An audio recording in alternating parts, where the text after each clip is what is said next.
इस वीडियो में हम पढ़ने वाले हैं ट्रांसवर्स मैग्निफिकेशन। लेकिन ट्रांसवर्स मैग्निफिकेशन अभी तक हम पढ़ रहे थे पॉइंट ऑब्जेक्ट्स के बारे में। तो पॉइंट ऑब्जेक्ट तो पॉइंट है, उसका कोई मैग्निफिकेशन नहीं होता। यानी अब हमें एक्सटेंडेड ऑब्जेक्ट्स के बारे में पढ़ना पड़ेगा। जैसे हमारा एक इस तरीके से एरो है, तो यहाँ पर हमें उन एरोस की पहले इमेज बनाना आना चाहिए। तो देखते हैं कि रे डायग्राम किस तरीके से बनता है। अच्छा, हमारे पास कोई भी एक्सटेंडेड ऑब्जेक्ट छोड़ो, अगर पॉइंट ऑब्जेक्ट भी होती है ना, तो उसकी जो इमेज बनती है वो सिर्फ एक रे या दो रे से नहीं बनती है। यहाँ से इनफाइनाइट इस तरीके से आप रेज अज्यूम कर सकते हो, उन सभी से मिलाकर के हमारी इमेज बनती है। लेकिन हमारी कन्वीनियंस के लिए, हमारी सुविधा के लिए हम कोई भी दो रेज लेकर के इस तरीके से इमेज बना सकते हैं। तो दो रेज भी वहीं से जाएंगी जहाँ से इनफाइनाइट रेज आएंगी, तो दो रेज से हमारा काम चल जाता है। लेकिन कौन सी दो रेज को चुना जाए, तो कुछ चार स्पेशल तरीके की रेज होती हैं। जब वो किसी भी मिरर पे इंसिडेंट होती है, तो उनका यूज़ करके हम रे डायग्राम बड़ी आसानी से बना पाते हैं। तो उन चार तरीकों को डिस्कस करते हैं। सबसे पहला है पैरेलल रे। तो जब भी कोई ray parallel to the principal axis आती है, तो वो हमेशा या तो फोकस से पास होती है या फोकस से पास होती हुई दिखाई देती है। जैसे मान लो हमारे पास इस तरीके से एक पैरेलल रे आ रही थी। अभी यहाँ पर तो रिफ्लेक्ट हो जाएगी, तो रिफ्लेक्ट होकर के इधर तो नहीं जा सकती, ये इस तरफ जाएगी और हमें ऐसा लगेगा कि ये फोकस से आ रही है इस तरीके से। या फिर मान लो यहाँ से भी ऐसे रे आएगी, तो ऐसा लगेगा कि वो फोकस से आ रही है। कॉनकेव मिरर के केस में क्या होगा, मान लो इस तरीके से हमारी पैरेलल रेज जा रही थी, तो हमें ऐसा लगेगा नहीं, अब की बार वो एक्चुअली फोकस से पास हो जाएगी। या फिर मान लो यहाँ से कोई और रे इस तरीके से जा रही थी, तो वो भी इस तरीके से फोकस से पास होने वाली है।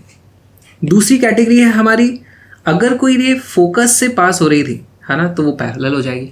एग्जैक्टली इसका उल्टा, मान लो ये यहाँ से इधर जा करके इधर जा रही थी, उसकी जगह अगर हम इधर रे भेजेंगे तो वो ऐसे हो जाएगी।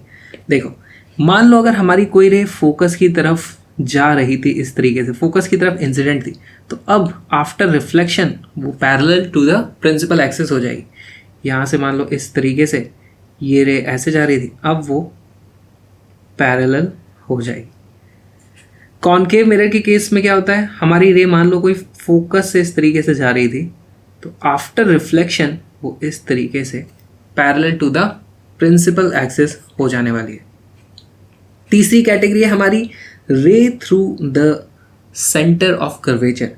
तो सेंटर ऑफ कर्वेचर की खासियत क्या होती है, सेंटर ऑफ कर्वेचर हमेशा सेंटर ऑफ कर्वेचर से जो भी लाइन पास करते हो ना, वो उस मिरर के नॉर्मल हो जाती है।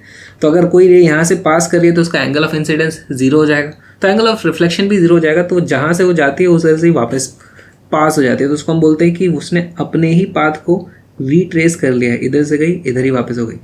इस केस में क्या होगा, मान लो हमारी कोई रे ऐसे जा रही थी जो एक्चुअली सेंटर ऑफ कर्वेचर से पास होने वाली थी, लेकिन अब वो रिफ्लेक्शन के बाद अपने आप को ही रीट्रेस कर देगी। और हमारे पास एक चौथी कैटेगरी हो जाती है रे टू पोल। पोल क्या होता है, देखो ये हमारा पोल होता है या फिर ये हमारा पोल होता है। अब पोल और प्रिंसिपल एक्सिस, देखो प्रिंसिपल एक्सिस हमारा एक्चुअली नॉर्मल हो जाता है पोल के पॉइंट पर, तो वहाँ पर हमें angle of incidence is equal to angle of reflection वाला फॉर्मूला लगा लेना चाहिए इस तरीके से। ये हमारा एंगल ऑफ इंसिडेंस है, तो हमारे पास ये एंगल ऑफ रिफ्लेक्शन हो जाएगा। I is equal to R, हम यहाँ पे लिख सकते हैं I is equal to R. अच्छा, ऑलरेडी लिखा हुआ है angle I is equal to angle R. यहाँ पर देखो, अगर कोई रे इस तरीके से पोल पे जा रही थी, तो इस तरीके से रिफ्लेक्ट हो जाएगी। ये है हमारा एंगल आई, ये हो जाता है हमारा एंगल आर। अब देखते हैं ट्रांसवर्स मैग्निफिकेशन क्या होता है। हमारे पास एक कॉनकेव मिरर है, तो इसका ज़रूर यहाँ पर कोई इस तरीके सेंटर ऑफ कर्वेचर होगा, उसके हाफ डिस्टेंस पे हमारा फोकस का पॉइंट होगा।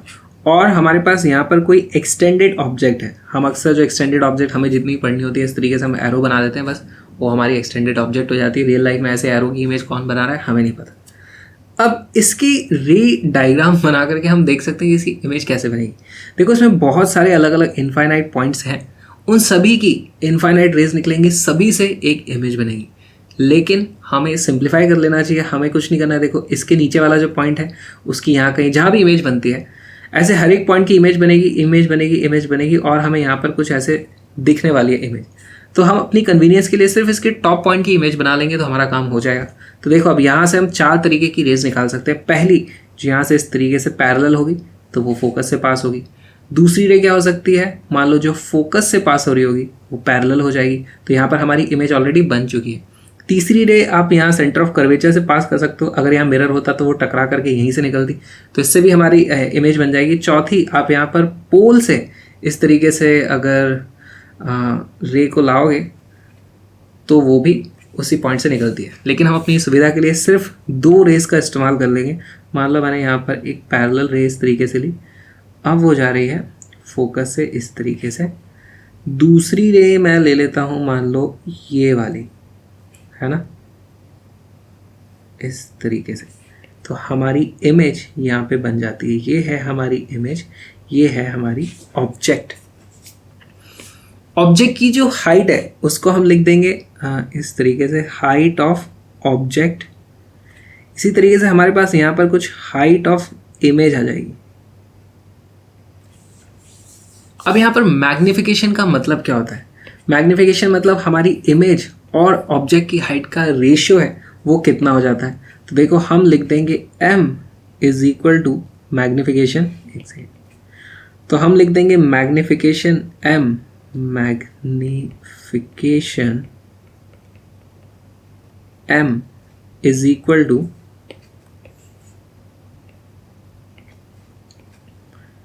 Height of image divided by height of object. इसकी वैल्यू आप कैसे कैलकुलेट कर सकते हो? देखो यहाँ पर हमारे पास इस ट्राइंगल को देखो और इस वाले ट्राइंगल को देखो, इन दोनों ट्राइंगल में हमारे पास ये वाला एंगल और ये वाला एंगल, एंगल ऑफ इंसिडेंस है, एंगल ऑफ रिफ्लेक्शन है, दोनों बराबर होने वाले हैं। हम लिख सकते हैं tan i is equal to tan r। tan i देखो इस वाले ट्राइंगल में अगर हम देखें तो tan i की वैल्यू कितनी हो जाती है, height of object divided bye ये वाला जो डिस्टेंस है ना, height of object divided bye ये वाला जो डिस्टेंस है, और ये वाला डिस्टेंस क्या होता है, जो ऑब्जेक्ट का डिस्टेंस है उसे हम बोलते हैं u। तो यहाँ पर हमारे पास वैल्यू आ जाएगी h object divided by u is equal to tan r। इस वाले ट्राइंगल में देखो height of image divided by v, height of image divided by v। तो H I upon H O की वैल्यू यहाँ से निकल के आ जाती है H I divided by H O is equal to V divided by U. लेकिन यहाँ पर एक थोड़ी सी प्रॉब्लम आ रही है। हमने साइन कन्वेंशन में पढ़ा था कि जो ऊपर के डायरेक्शन में हम नापते हैं उसको हम पॉजिटिव लेते हैं, नीचे के डायरेक्शन में हम नेगेटिव लेते हैं। इस पर्टिकुलर केस में हमारे पास यू की वैल्यू भी नेगेटिव है ना, ये हमारा पॉजिटिव डायरेक्शन है, पोल को हम ओरिजिन मानते हैं, तो u की वैल्यू भी नेगेटिव है, v की वैल्यू भी नेगेटिव है। तो इसकी जो नेगेटिव न्यूमेरिक वैल्यू आ रही है वो पॉजिटिव आ जाएगी, negative divided by negative positive हो जाता है। लेकिन अगर हम मैग्निफिकेशन की बात करें तो देखो हाइट ऑफ इमेज तो नेगेटिव होनी चाहिए, हाइट ऑफ ऑब्जेक्ट पॉजिटिव होनी चाहिए, तो यहाँ पर एक माइनस का फैक्टर मिसिंग है। तो अगर हम साइन कन्वेंशन को फैक्टर इन करें तो हम लिख सकते हैं with sign convention m is equal to minus V by U. ये हमारा फॉर्मूला आ गया। अच्छा, हमने और एक चीज़ पढ़ी थी कि v क्या होता है, v is equal to U F upon U minus F. तो इस v को आप अगर यहाँ पे रख दोगे तो हमारा देखो फिर से मैग्निफिकेशन का फॉर्मूला क्या हो जाता है, is also equal to minus F upon U minus F. तो इस वाले फॉर्मूले की इतनी ज़्यादा ज़रूरत पड़ती नहीं है, इस तरीके से आप सॉल्व कर सकते हो। इसका इमेज की कुछ प्रॉपर्टीज़ भी आप देख लेते हैं। जब भी स्फेरिकल मिरर्स में या फिर लेंसेज में भी हम पढ़ेंगे इमेज फॉर्म होती है तो उसकी कुछ कैरेक्टरिस्टिक्स होते हैं जिसको हम कंपेयर करते हैं ऑब्जेक्ट से। ऑब्जेक्ट से बड़ी है या छोटी है, उल्टी बन रही है, रियल बन रही है, वर्चुअल बन रही है, कुछ कैरेक्टरिस्टिक्स हैं उनको देख लेते हैं। अगर height of image height of object से बड़ी है तो उसको हम बोलते हैं एनलार्ज्ड इमेज। और यहाँ पे हमने उसके चारों तरफ ना देखो मॉड लगा दिया है, सिर्फ हम मैग्नीट्यूड की बात करेंगे, क्योंकि कई बार क्या होता है कि ऊपर की तरफ ऑब्जेक्ट है, ये नीचे की तरफ इमेज है, तो इमेज तो नेगेटिव बोली जाएगी कि उसकी हाइट नेगेटिव है, तो हमेशा हाइट ऑफ ऑब्जेक्ट बड़ी हो जाएगी। लेकिन हम सिर्फ उसके मैग्नीट्यूड की बात करना चाहते हैं, इसलिए हमने यहाँ पर इस तरीके से मॉड लगा दिया। इस केस में हम मैग्नीट्यूड का मॉड बोलते हैं कि वो 1 से ज़्यादा है। अगर height of image height of object से छोटी है तो हम बोलते हैं उसको छोटी इमेज बन रही है, डिमिनिश्ड इमेज बन रही है, हाँ, इस तरीके से। फिर हमारे पास होता है एक इन्वर्टेड इमेज।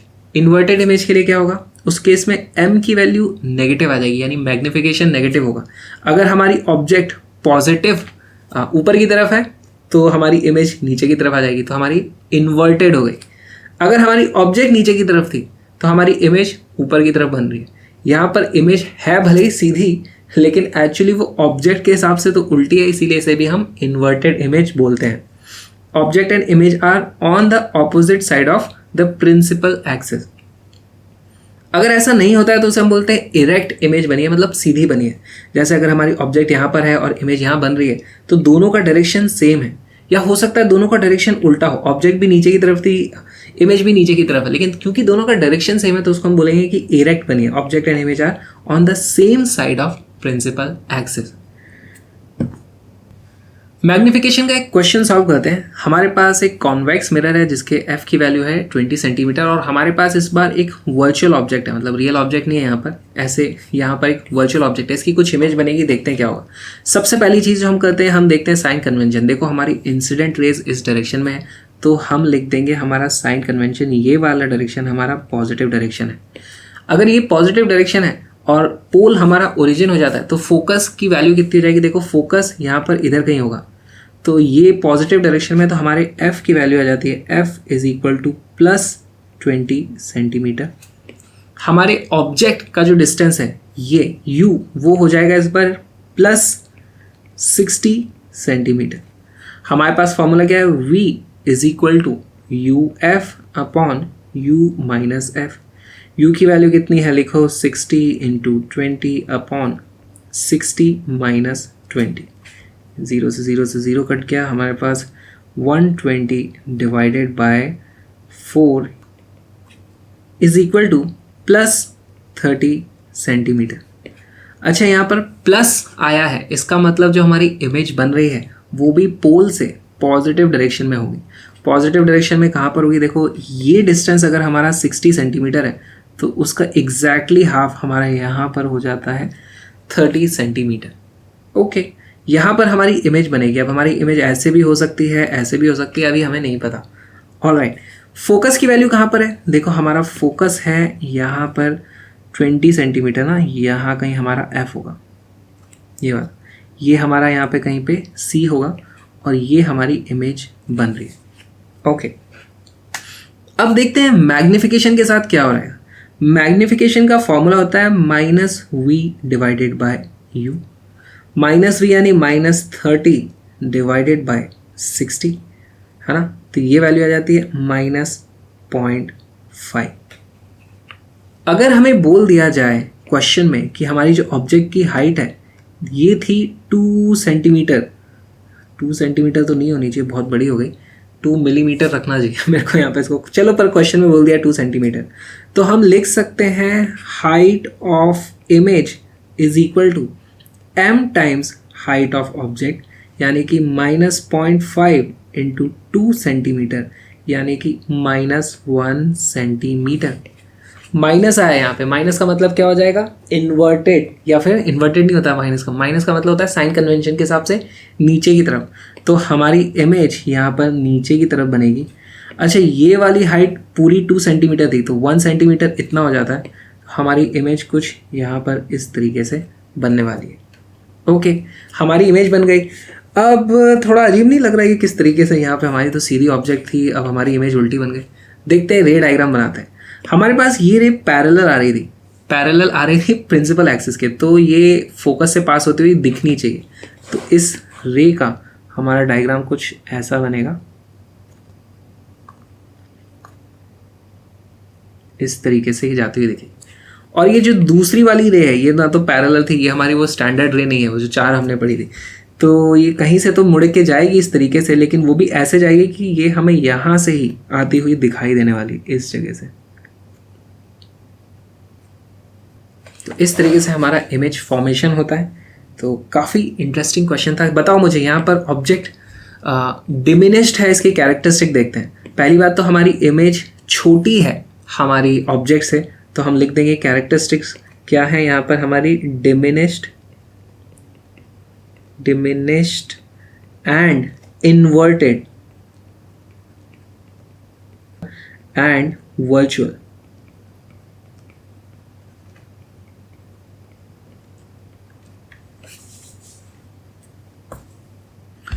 और एक क्वेश्चन सॉल्व करते हैं। इस बार हमारे पास कॉनकेव मिरर है और साथ में हमारे पास फोकस की वैल्यू दी गई है 20 सेंटीमीटर फोकल लेंथ है इसकी। सबसे पहले देखेंगे हम पॉजिटिव डायरेक्शन कौन सा है। हमारी इंसिडेंट रेज इस तरीके से आ रही हैं, तो हमारा ये वाला डायरेक्शन हो जाता है पॉजिटिव डायरेक्शन। हमारे f की वैल्यू हो जाती है, देखो कॉनकेव मिरर है, फोकस इधर होगा, f की वैल्यू हो जाती है -20 सेंटीमीटर। u की वैल्यू, ऑब्जेक्ट का डिस्टेंस किधर है, इस डायरेक्शन में है ना, तो ये पोल से इस तरफ है यानी कि +20 सेंटीमीटर। ओके, तो अब हमारे पास v निकालते हैं। पहले v is equal to uf upon u minus f। इसकी वैल्यू आ जाएगी, u की वैल्यू है 20 इंटू -20 डिवाइडेड बाई u की वैल्यू है 20 माइनस -20। तो यहाँ से हमारे पास आ जाता है 0 से 0 कट गया और ऊपर आ जाता है -40 डिवाइडेड बाई 4 यानी कि -10 सेंटीमीटर। सारी चीज़ें सेंटीमीटर में चल रही हैं। मैग्नीफिकेशन पता करते हैं। m की वैल्यू हो जाती है -v/u यानी कि -10 डिवाइडेड बाय u की वैल्यू है +20 यानी कि +0.5। मैग्नीफिकेशन पॉजिटिव आ गया, इसका मतलब इमेज इन्वर्टेड नहीं बनेगी और उसका मैग्नीट्यूड मतलब अगर ये 2 सेंटीमीटर की थी तो हमारी इमेज 1 सेंटीमीटर की बनने वाली है। वो भी कैलकुलेट कर लेते हैं। Height of image is equal to m times height of object यानी कि 0.5 into 2 centimetre is equal to 1 centimetre. कहाँ बनेगी ये इमेज, हमें पता है v की वैल्यू आई है -10 सेंटीमीटर। तो पोल से नेगेटिव डायरेक्शन में 10 सेंटीमीटर के डिस्टेंस पे आ जाओ। अगर ये पूरा डिस्टेंस है 20 तो यहाँ पे कहीं पे हमारी इमेज बन रही होगी। इस तरीके से हम इमेज बना सकते हैं प्लस डायरेक्शन में 1 सेंटीमीटर। ओके, अब क्योंकि ये इस मिरर के इस साइड में बनी है तो यहाँ पर एक्चुअली रियल इमेज बनी होगी यानी कि ये रेस टकरा करके इस तरीके से जाने वाली है। और हम देखते भी हैं यार, ये देखो यहाँ से पैरेलल रे आ रही थी, यहाँ से इस तरीके से कहीं फोकस से पास करेगी, है ना, और ये वाली रे हमारी कुछ इस तरीके से जाने वाली है। तो ये हमारी इमेज फॉर्मेशन हो गया। बहुत ही सिंपल था। इस तरीके से हमें क्वेश्चन करने अगेन इमेज की कैरेक्टरिस्टिक्स लिख देते हैं। इट इज डिमिनिश्ड,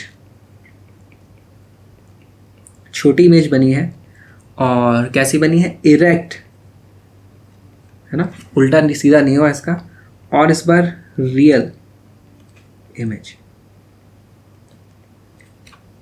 बस हो गया हमारा ट्रांसवर्स मैग्निफिकेशन। मेरे साथ फिजिक्स पढ़ोगे लाइव तो आ जाओ बॉम्ब फिजिक्स पे, जहाँ पे मेरी सभी की सभी लाइव क्लासेस होती हैं एब्सोल्युटली फ्री। उनको अटेंड करने के लिए आप आ सकते हो bit.ly/bombphysics पर।